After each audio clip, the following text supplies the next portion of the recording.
What's going on, everybody, and welcome to episode 19 of the Black Massacre series, where today I will be discussing the Chicago Race Riot of 1919. The Chicago Race Riot of 1919 was a violent racial conflict between white Americans and black Americans that began on the south side of Chicago, Illinois on July 27th and ended on August 3rd, 1919. During the riot, 38 people died, 23 black and 15 white. Over the week, injuries attributed to the episodic confrontation stood at 537, 2/3 black and 1/3 white, and between 1,000 and 2,000 residents, most of them black, lost their homes. Due to its sustained violence and widespread economic impact, it is considered the worst of the scores of riots and civil disturbances across the United States during the Red Summer of 1919, so named because of its racial and labor violence. It was also one of the worst riots in the history of Illinois. In early 1919, the socio-political atmosphere of Chicago around its rapidly growing black community was one of ethnic tension caused by long-standing racism, competition among new groups, an economic slump, and the social changes engendered by World War I. With the Great Migration, thousands of African Americans from the American South had settled next to neighborhoods of European immigrants on Chicago's South Side near jobs in the stockyards, meatpacking plants, and industry. Meanwhile, the long-established Irish fiercely defended their neighborhoods and political power against all newcomers. Post-World War I racism and social tensions built up in the competitive labor and housing markets. Overcrowding and increased black resistance from against racism, especially by war veterans, contributed to the racial tension, as well as white ethnic gangs unrestrained by police. The turmoil came to a boil during a summer heat wave with the murder of the 17-year-old Eugene Williams, a black teenager who had inadvertently drifted into a white swimming area at an informally segregated beach near 29th Street. A group of black youth were diving from a 14-foot by 9-foot raft that they had constructed. When the raft drifted into the white beach area, one white beachgoer was indignant, began hurling rocks at the young men, striking Williams, and caused the teen to drown. The official coroner's report cited that Williams drowned because the stone throwing had kept him from coming to shore. When black beachgoers complained that whites attacked them, violence expanded into neighborhoods in which white mobs attacked innocent black residents. Tensions between groups arose in a melee, which became days of unrest. Black neighbors near white areas were attacked, white gangs went into black neighborhoods, and black workers going to and from work were attacked. Meanwhile, some black civilians organized to resist and protect each other, and some whites sought to lend aid to black civilians.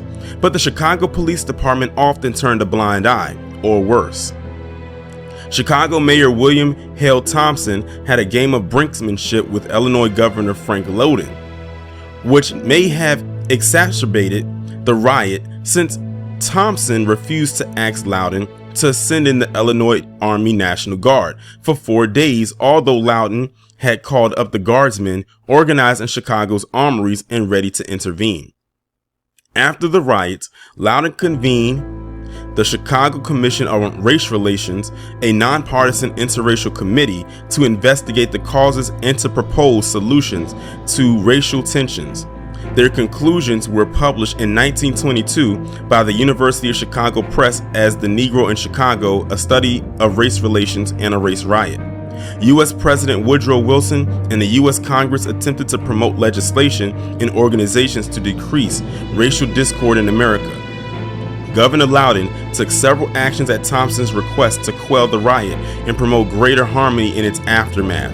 Sections of Chicago industry were shut down for several days during and after the riots to avoid interaction among the opposing groups. Thompson drew on his association with the riot to influence later political elections. One of the most lasting effects may have been decisions in both white and black communities to seek greater racial separation. Unlike southern cities at the time, Chicago did not segregate most public accommodations.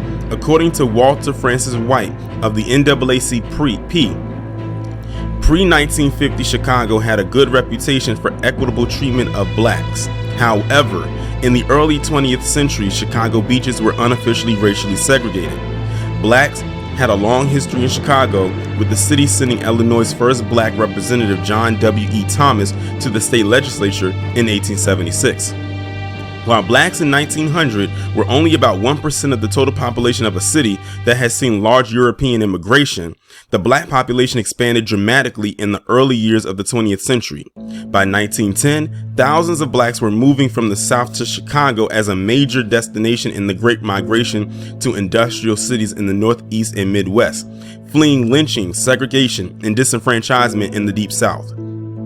The revived Ku Klux Klan in the South committed 64 lynchings in 1918 and 83 in 1919.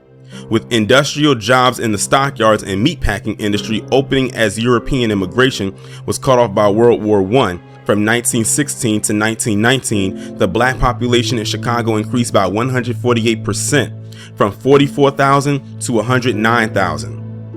The growing black population settling in the South Side bordered a neighborhood of Irish Americans existing since the mid-19th century, and the two groups competed for low-end jobs and housing. Alongside earlier waves of immigrants from Southern and Eastern Europe, ethnic groups were possessive of their neighborhoods, which their young men often patrolled against outsiders. Because of agricultural problems, Southern whites also migrated to the city, about 20,000 by this period. The rapid influx of migrants caused overcrowding from a lack of low-cost housing. In 1917, 2 summers before the Chicago riot, large and deadly race riots broke out in the expanding cities of East St. Louis, Illinois, and Houston, Texas, influencing the violent events of Red Summer across the nation and in Chicago. The post-war period also found tensions rising in numerous rapid growing cities where people from different cultures jostled against each other and competed for space. In 1917, the privately run Chicago Real Estate Board established a policy of block-by-block segregation. New arrivals in the Great Migration generally settled in older black neighborhoods on the South Side. By 1920, the area held 85% of Chicago's blacks, middle, upper class, and poor. In the post-war period, military veterans of all groups were looking to re-enter the workforce despite the post-war economic slump. Some whites resented black veterans. At the same time, black veterans exhibited greater militancy and pride serving to protect their country in units such as the Illinois 8th Infantry. They expected to be treated as full citizens after fighting for the nation. Meanwhile, younger black men rejected the deference and passivity traditional in the South and promoted armed self-defense for control of their neighborhoods. In Chicago, the Irish-dominated social and athletic clubs were closely tied to the political structure of the city, some acting as enforcers for politicians, as the first major group of the 19th century European immigrants to settle in the city. The Irish had established formal and informal political strength. The Irish and long patrolled their neighborhood boundaries against all other ethnic groups, especially blacks. And as ethnic white gangs began attacking people in black neighborhoods, the police, overwhelmingly white and increasingly Irish American, seemed little inclined to stop them. An example of ethnic territoriality was the Bridgeport community area, an Irish neighborhood just west of the Black Belt. There, the Hamburg Athletic Club, whose members included a 17-year-old Richard J. Daley, the future mayor of Chicago, contributed to gang violence in the area. Meanwhile, newspapers carried sensational accounts of black American crime. Long-standing racial tensions between whites and blacks exploded in 5 days of violence that started on July 27, 1919. On that hot summer day, on an officially segregated Chicago beach, a white man threw stones at Eugene Williams when he crossed the unmarked and unofficial color line between the white and black sections of the 29th Street beach. Williams drowned. Tensions escalated when a white police officer prevented a black police officer from arresting the white man responsible for Williams' death, but arrested a black man instead. Objections by black observers were met with violence by whites. Attacks between white and black mobs erupted swiftly. At one point, a white mob threatened Providence Hospital, many of whose patients were black. The police successfully held them off. There were also attempts by the ethnic Irish gangs to incite Southern and Eastern European immigrant communities to violence against blacks, though they had no history of such hostility. In one instance, many members of the Irish Reagan's cults donned blackface and set fire to Lithuanian and Polish homes in the back of the yards in an attempt to incite this community to join them against blacks. Contrary to the violence, some cooperation also occurred, with some whites seeking to help save Eugene Williams, reporting other whites to the police, denouncing the violence and bringing food to black communities. The Chicago riot lasted almost a week, ending only after the government of Illinois deployed nearly 6,000 Illinois Army National Guard troops around the Black Belt to prevent further white attacks. The majority of the rioting, murder, and arson committed by white ethnic groups attacking the Black Belt on the South Side, while most of the casualties and property damage were suffered by black Chicagoans. Newspaper accounts noted numerous attempts at arson. For instance, on July 31st, more than 30 arson fires were started in the Black Belt before noon, while rioters stretched cables across the streets to keep out fire trucks. The Chicago mayor's office was informed of a plan to burn down the black area and run its residents out of town. There were also sporadic violent attacks in other parts of the city, including the Chicago Loop. Because of the rioting, 38 people died, 23 black and 15 white, and another 537 were injured, 2/3 of them black. Patrolman John W. Simpson was the only policeman killed in the riot. Approximately 1,000 residents were left homeless after the fires. Many black families left by train during the riot, returning to their families in the South. To help restore order, Chief of Police John J. Garrity closed all places where men congregate for other than religious purposes. Illinois Governor Frank Lowden authorized the deployment of the 11th Illinois Infantry Regiment and its machine gun company, as well as the 1st, 2nd, and 3rd Reserve Militia, as a total of 3,500 men. The Cook County Sheriff deputized between 1,000 and 2,000 ex-soldiers to help keep the peace. With the reserves and militias guarding the Black Belt, the city arranged for emergency provisions to provide its residents with food. White groups delivered food and supplies to the line established by the military, who passed them out to blacks for distribution within the Black Belt. While industry was closed, the packing plants arranged to deliver pay to certain places in the city so that black men could pick up their wages. Once order was restored, Loudon was urged to create a state committee to study the cause of the riots. He proposed forming a committee to write a racial code of ethics and to draw up racial boundaries for activities within the cities.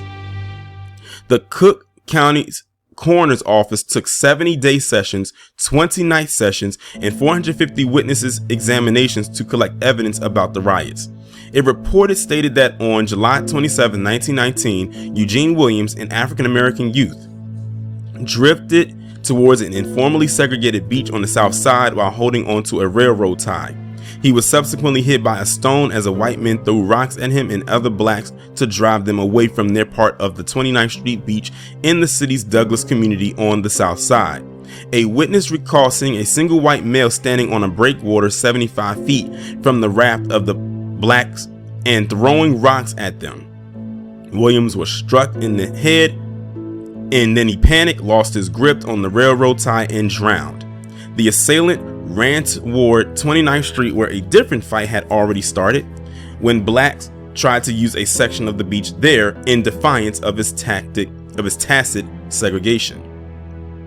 The rioting escalated when a white police officer refused to arrest the man who threw the stone at Williams. He instead arrested a black man on a white man's complaint of some minor offense. Anger over the arrest, coupled with Williams' death and rumors among both communities, escalated into 5 days of rioting. Most casualties were black, and most of the property damage was inflicted in black neighborhoods. Historians noted South Side youth gangs, including the Hamburg Athletic Club, were later found to have been among the primary instigators to the racial violence. For weeks in the spring and summer of 1919, they had been anticipating, even eagerly waiting, a race riot. And on several occasions, they themselves had endeavored to precipitate one, And now that racial violence threatened to become generalized and unrestrained throughout Chicago, they were set to exploit the chaos. Early reports detailed injuries to police officers and a Chicago fireman. One black policeman, John Simpson, was killed during the riot by persons unknown. The conduct of the white police force was criticized during and after the riots. State's Attorney Mackley Hoyne accused the police of arresting black rioters while refusing to arrest white rioters. Hoyne began bringing the cases involving only blacks to the sitting grand jury to be charged, causing jurors to walk out. What the blank is the matter with the state's attorney? Hasn't he got any white cases to present? A juror complained. The jury then deferred hearing evidence of all cases against blacks until whites were also charged. Similarly, a judge lectured police. I want to explain to you officers that these colored people could not have been rioting among themselves. Bring me some white prisoners. Roaming gangs of Bridgeport whites, mostly Irish, perpetrated much of the violence. Although the local newspapers carried accounts of blacks setting fires, later the Office of State Fire Marshal Gamber proved conclusively that the fires were not caused by blacks but by whites. The New York Times coverage of the riot clearly conveyed that whites were responsible for the coordinated large-scale arson against black areas and for numerous mob attacks. With early police failures to arrest whites other than for Williams' death, most deaths were not prosecuted and only 2 white Chicagoans were ultimately convicted of murder. The one man prosecuted for Williams' death was acquitted. The rioting impacted Chicago's economy. Low-income areas such as tenement housing were especially impacted as areas of possible riots. Some of the South Side's industry was closed during the riot. Businesses in the Loop were also affected by closure of the streetcars. Many workers stayed away from affected areas. At the Union Stockyard, one of Chicago's largest employers, all 15,000 black workers were initially expected to return to work on Monday, August 4th, 1919. But after arson near white employees' homes near the stockyards on August 3rd, the management banned black employees from the stockyards in fear of further rioting. Governor Loudon noted his opinion that the troubles were related to labor issues rather than race. Nearly 1/3 of the black employees were non-union and were resented by union employees for that reason. Black workers were kept out of the stockyards for 10 days after the end of the riot because of continued unrest. On August 8, 1919, about 3,000 non-union black workers showed up for work under protection of special police, deputy sheriffs, and militia. The white union employees threatened to strike unless such security forces were discontinued. Their main grievance against blacks was that they were non-union and had been used by management as strike breakers in earlier years. Many blacks fled the city as a result of the riots and damage. Illinois Attorney General Edward Brundage and State Attorneys Hoyne gathered evidence to prepare for a grand jury investigation.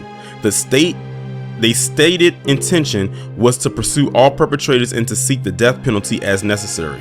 On August 4th, 1919, 17 indictments against blacks were handed down. Richard J. Daley was a member and years later elected president of the Hamburg Athletic Club in Bridgeport.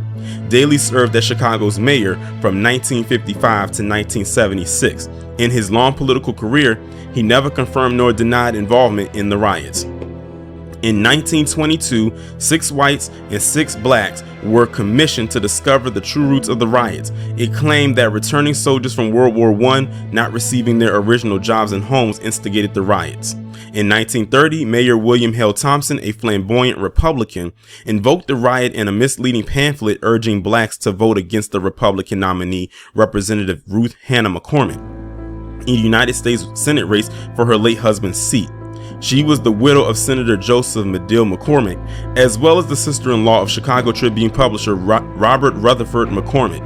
The McCormicks were a powerful Chicago family whom Thompson opposed. President Woodrow Wilson pronounced white participants the instigators of the prolonged riots in Chicago and Washington, D.C. As a result, he attempted to promote greater racial harmony through the promotion of voluntary organizations and through the enactment of legislative improvements by Congress. Wilson did not reverse the policy of racial segregation within the federal bureaucracy imposed at the beginning of his term in office, however. The Chicago Race Riot of 1919 shocked the nation and raised awareness of the problems that African Americans face every day in the early 20th century United States. This concludes episode 19 of the Black Massacre series, the Chicago Race Riot of 1919.